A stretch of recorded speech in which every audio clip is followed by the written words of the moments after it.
gente! Hoje a gente vai ter um vídeo aqui falando sobre 3 aspectos bem legais: surf, ansiedade e controle.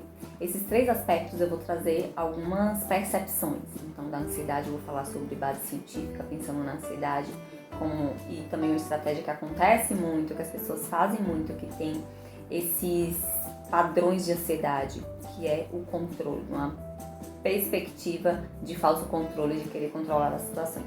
Então, vou falar sobre isso aqui. E para adicionar uma pitada aí da minha rotina, eu também vou capturar partes do meu dia de surf e trabalho. Então, acompanha aí como é o meu dia quando eu tô indo praticar esse esporte, o surf. E ao longo do vídeo, vocês vão vendo como é a minha rotina nesse dia de surf e trabalho.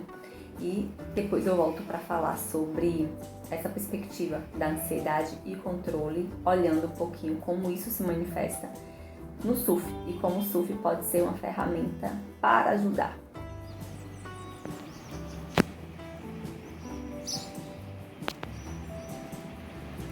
Bom dia, agora são 5h37. Fala pessoal, bom dia. Hoje vai ser dia de surf.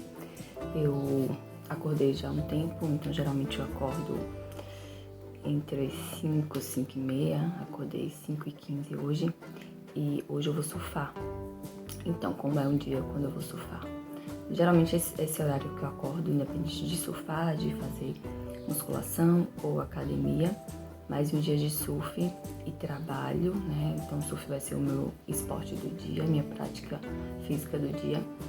E antes de surfar, a primeira coisa que eu faço, e também antes de qualquer exercício físico, quando eu acordo, eu faço um ciclo de respiração diafragmática. Também tento às vezes meditar, ficar um período mais longo, então essa sempre é a primeira prática ali do meu dia. E depois eu vou fazer um café e quando eu vou surfar, eu como uma banana também. Já percebi que eu preciso ter mais energia para o surf, então eu como uma banana. Quando são outros exercícios físicos é diferente, mas a banana eu vou comer e vou fazer o café, daqui a pouco pegar a prancha e partir para o surf.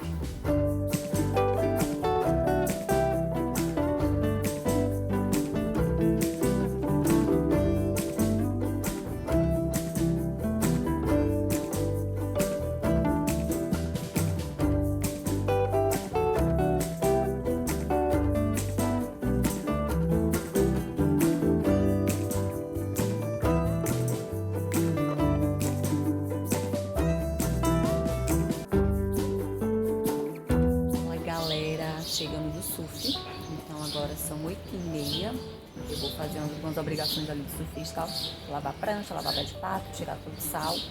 Depois disso eu vou tomar um banho, tomar café, vou mostrar pra vocês aqui o café que eu vou tomar e depois trabalho. Eu já tomei banho, tô quase pronta para atender, para começar os atendimentos. Hoje eu começo às 10 e o que eu vou comer é algo rápido que sacia muito, que é o mingau de aveia com proteína e banana. Bem, não tô conseguindo plano alimentar no momento, mas como eu já segui há muito tempo, então eu tenho uma noção da quantidade, né, que é necessária para mim. Então vou colocar aqui, enfim, uma média de 30 gramas e aí eu faço o mingau, simplesmente coloco água, coloco o cacau em pó e vai pro fogo. Depois que eu faço isso, quando tá pronto, aí eu coloco a proteína, pasta de amendoim e corto banana por cima. Esse café da manhã me ajuda muito e é rápido para fazer. Uma refeição só em uma preparação. E é isso, depois eu vou atender e volto para falar para vocês um pouquinho sobre o resto do dia.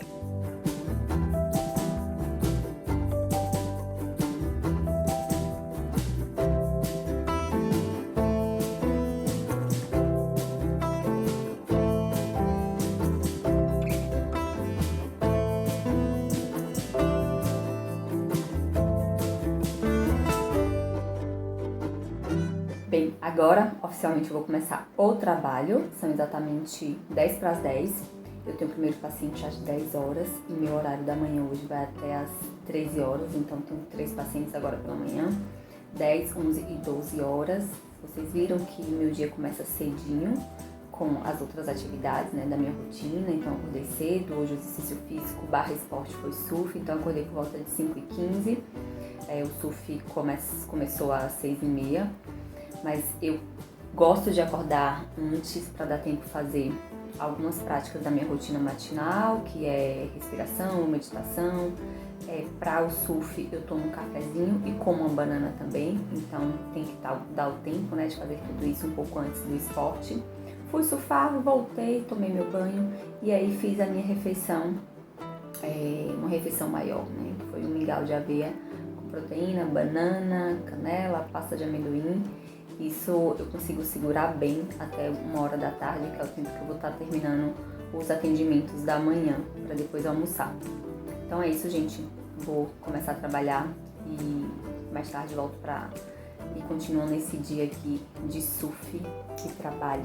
Então, para a gente fechar aqui esse vídeo falando sobre controle e ansiedade e surf, quero trazer agora essa perspectiva. Primeiro, relacionando a ansiedade com o controle.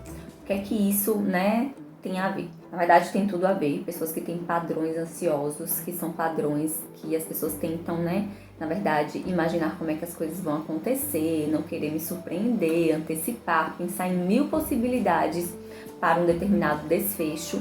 Isso é um padrão de ansiedade. E esse padrão de ansiedade nos leva a ter esse controle, que é de exatamente pensar em 1000 desfechos para uma situação. Esse pensar em 1000 desfechos para uma situação, na verdade, acaba ativando um sistema de alerta, um sistema de que eu preciso estar, de fato, pensando o tempo todo, programando, planejando, antecipando o tempo todo.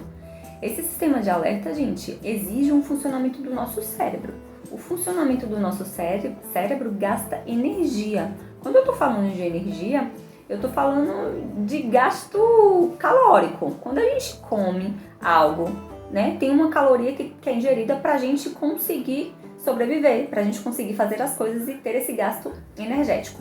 Então, o pensar, o planejar, o raciocinar, isso gasta energia. E se eu estou fazendo isso o tempo todo, eu estou me cansando. É cansativo ficar planejando como as situações elas vão acontecer, nos seus mínimos detalhes, nas suas diversas possibilidades. Então isso acaba, pessoas que têm esse padrão ansioso desenvolvem um padrão de controle, que é exatamente de tentar entender como tudo vai acontecer. Quando eu falo esse padrão de controle, não tem nada a ver com a pessoa ser planejada, ser organizada. Na verdade, esse planejamento, essa organização ajuda até no ter o controle, porque eu faço um planejamento e deixo isso distante de mim, tá? Então as coisas não têm a ver, essas duas coisas, né, elas não estão relacionadas. Só que essa perspectiva de tentar controlar e tentar pensar em 1000 possibilidades e qual desfecho pode acontecer é cansativo. E esse cansativo, na verdade, acaba sendo o controle, acaba sendo um mantenedor da ansiedade. A gente tem uma falsa percepção de que isso baixa a ansiedade, por quê? Porque se eu sei como as coisas vão acontecer, então eu acredito que tá tudo bem.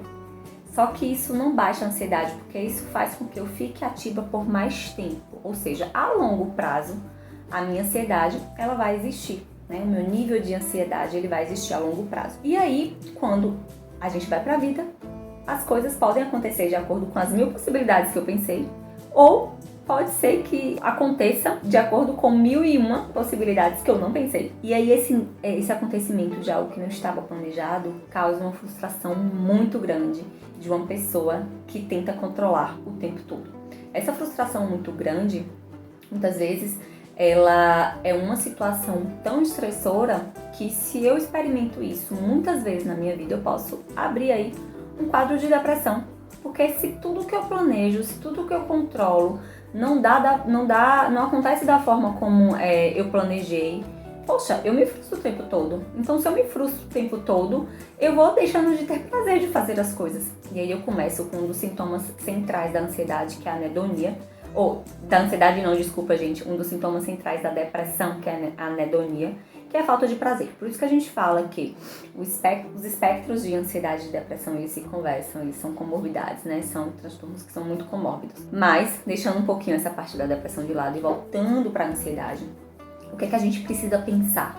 A gente precisa pensar que experimentar o não controle é, na verdade, criar um repertório comportamental, uma forma de se comportar, uma forma de ter atitude em situações que eu não tenho controle, mas em situações também que não são situações de risco extremo. Então é realmente fazer um exercício de exposição para que eu me exponha a situações que eu não tenho controle. E aí eu vou, de fato, me expor à vida como ela é, digamos assim. Eu vou criando um repertório de lidar com situações de não controle. E é aí que entra o surf. Pois bem, eu, Aline Pessoa, que também sou psicóloga, eu tenho um padrão que é mais ansioso. E a gente sabe que os nossos padrões, eles são multifatoriais. Então, eu tenho uma história de ansiedade na família, eu tenho uma história de depressão na família. E esses fatores genéticos, eles são importantes para mim. E diante de todo o ambiente, de todo o contexto da minha história de vida, esses fatores, eles vão se relacionando em alguns momentos da minha vida. Essa ansiedade, ela se manifestou, esse padrão se manifestou de uma maneira mais intensa. Então, eu sempre tive esse padrão mais controlador, de tentar entender. Eu lembro de algo muito interessante que minha mãe falava assim, na época da faculdade, que eu fazia faculdade, a gente estava se preparando para dormir, minha mãe ficou um tempo comigo, que eu morei em outra cidade, enfim, fecha parênteses nesse detalhe. E às vezes, quando eu tava indo dormir, eu parava assim do nada e falava: manhã, vamos fazer contas, vamos ver como é que tá o financeiro aqui, nessa perspectiva de controle. Então assim, pra mim às vezes era difícil relaxar.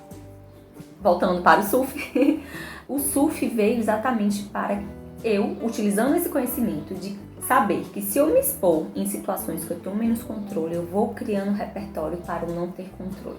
Quando eu crio o repertório para o não ter controle, eu diminuo minha ansiedade. Logicamente que no início dessa exposição, no início do contato com essas atividades, o pico de ansiedade ele pode aumentar, mas depois ele vai tendendo a cair. E o surf entrou na minha vida dessa forma. Claro que por influência contextual, que também não é um caso nesse momento, mas eu percebi que o surf é um ambiente que a gente tem pouco controle. A gente não tem como dizer ali para o mar, para pedir para parar as ondas. Para um pouquinho as ondas aí, mar. Deixa eu entrar aqui. Tá difícil furar a onda, tá difícil tomar onda na cabeça. Pera aí, deixa eu respirar um pouco. Não tem esse controle. É zero controle real. Mas eu estava num ambiente, digamos que seguro, no sentido de que eu não fui aprender a surfar. Eu não fui surfar a primeira vez sozinha. Eu fui surfar com a escola, com o clube. Inicialmente a gente fica com o instrutor. Tem algumas aulas que ainda ficam com o instrutor sozinho. Por exemplo, hoje, porque a gente estava num pico diferente. A gente estava num mar diferente pra mim. Eu nunca tinha surfado nesse mar.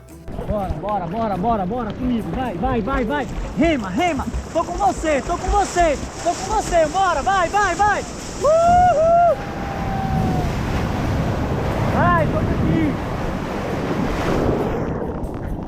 Então, a escolha do surf foi essa, tá? Para que eu possa me expor em um ambiente que não tenho controle e que eu comece a experimentar esse pico de ansiedade no ambiente sem controle, para que depois, ao longo do tempo, essa ansiedade ela vai cair. Então, isso é uma terapia de exposição que eu apliquei em mim mesma. E é dessa forma que o surf tem me ajudado a lidar com situações de baixo controle. Não estou dizendo que isso é uma intervenção terapêutica, tá? Mas como eu tenho esse conhecimento, eu consigo aplicar. E a gente pode experimentando essas situações na nossa vida. O conselho que eu dou é que a gente experimente situações que sejam minimamente seguras, tá bom? Então não vá surfar sozinho se você nunca surfou, certo? Eu fui para uma escolinha, eu estou numa escolinha e hoje, inicialmente, eu lembro os instrutores, os professores, assim, falando da minha cara quando vinha uma onda de cara e eu precisava furar ou não conseguia furar, ou tomava uma vaca, ou tomava um caldo. Eu realmente ficava com a cara de pânico. Eu lembro de algumas vacas que eu tomei, quando eu levantava, eu falava: meu Deus do céu, e agora? Sabe? Uma cara e uma fala de desespero mesmo, de medo. Mas eu fui indo aos poucos. Pensei em desistir? Pensei, mas eu fui indo e sabia porque que isso era importante. Hoje, assim, é possível entrar no mar, eu me sinto bem dentro do mar. Eu consigo furar ondas, mais ondas ao mesmo tempo. Então consigo furar ondas e ir, entrar e dropar numa onda. Hoje eu tô com outros desafios dentro do mar. Mas o que eu queria mostrar pra vocês, fazer essa relação entre controle, ansiedade e surf, é exatamente essa. Espero assim que eu possa ajudar alguém de alguma forma a pensar um pouquinho sobre essa perspectiva. Qual é uma outra situação da minha vida que eu posso me aproximar um pouco para tentar soltar esse controle. Então, essa é a reflexão que esse vídeo traz para vocês. Espero que vocês tenham curtido acompanhar um pouquinho aí do meu dia desde o início até essa reflexão aqui, que eu uni as temáticas de ansiedade, controle e surf. Um beijo, gente!